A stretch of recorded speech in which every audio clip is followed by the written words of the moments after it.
Hai, apa kabar semuanya teman-teman netizen, ketemu lagi di channel Environment Institute melalui podcast Lingkungan Enviro. Pada kesempatan kali ini saya akan berbagi tentang gampang susah urus sampah ya guys.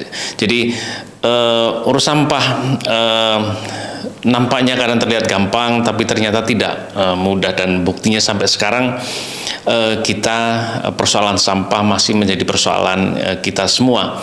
Jadi gini guys, sampah itu kita bisa ceritakan mulai dari awal, dari rumah tangga sampai ke tempat pemrosesan akhir atau di TPA di akhir. Jadi masalahnya di mana sih? Yang pertama itu sampah jumlahnya bertambah karena orangnya yang bertambah. Jadi kalau rumah tadi isinya 2 orang, jadi 3 orang, jadi 4 orang, 5 orang, dan seterusnya, otomatis sampahnya nambah. Yang pertama itu. Jadi apalagi di Indonesia nih penduduknya terus bertambah, 10 tahun terakhir bertambah 32 juta. Coba bayangkan itu ya. Kemudian yang kedua, tidak hanya jumlah penduduknya, penghuni rumah bertambah, terus sampah bertambah, tapi juga pada saat pendapatan, kesejahteraan seseorang rumah tangga meningkat, maka sampahnya nambah juga guys, gitu ya. Tadinya cuman beli barang satu, kemudian kesejahteraan pendapatannya meningkat, beli barang lebih banyak lagi gitu ya, kebutuhannya jadi meningkat, keinginannya bertambah gitu, sampahnya meningkat gitu. Oleh karena itu, selain jumlah orangnya, penduduknya, kesejahteraannya juga bertambah, sampahnya akan bertambah. Jadi ini kan jadi tidak mudah, kan tidak mungkin menghambat jangan sejahtera dong gitu, tidak bisa gitu ya. Nah kemudian yang kedua, sampah dari rumah itu sudah banyak teman-teman pihak yang melakukan tindakan untuk mengurangi sampah dengan berbagai program 3R dan macam-macam. Satu hal yang menjadi tantangan antara lain adalah sampahnya tidak dipilah. Sampahnya tidak dipilah. Nah, di dalam proses dari rumah tangga sampah tidak dipilah.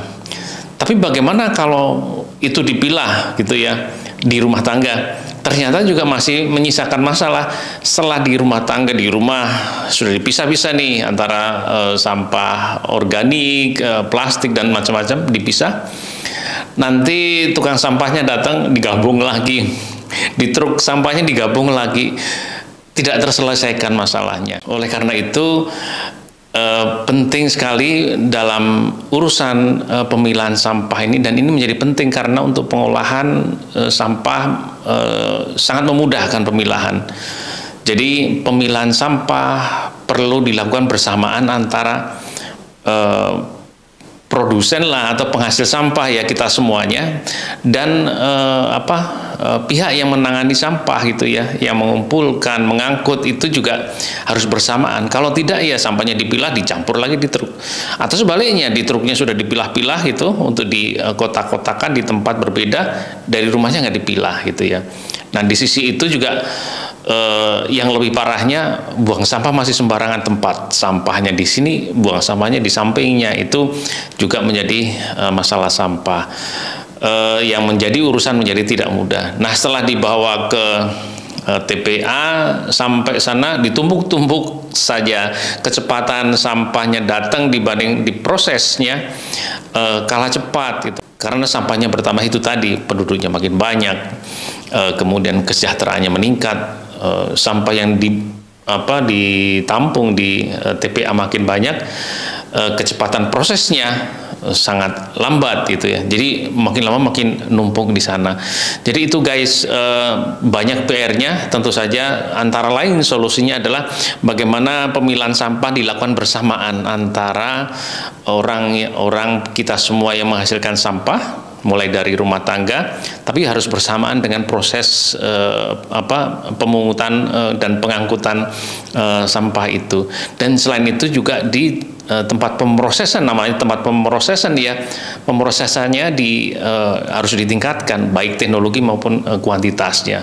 Itu harus dilakukan secara bersamaan, secara keseluruhan. Tapi kenyataannya itu menjadi tidak mudah. Jangankan memilah, membuang sampah itu masih menjadi persoalan kita. Oke, terima kasih guys. Sampai ketemu lagi di video-video lainnya dari podcast Lingkungan Enviro melalui channel Environment Institute. Terima kasih, sampai ketemu lagi.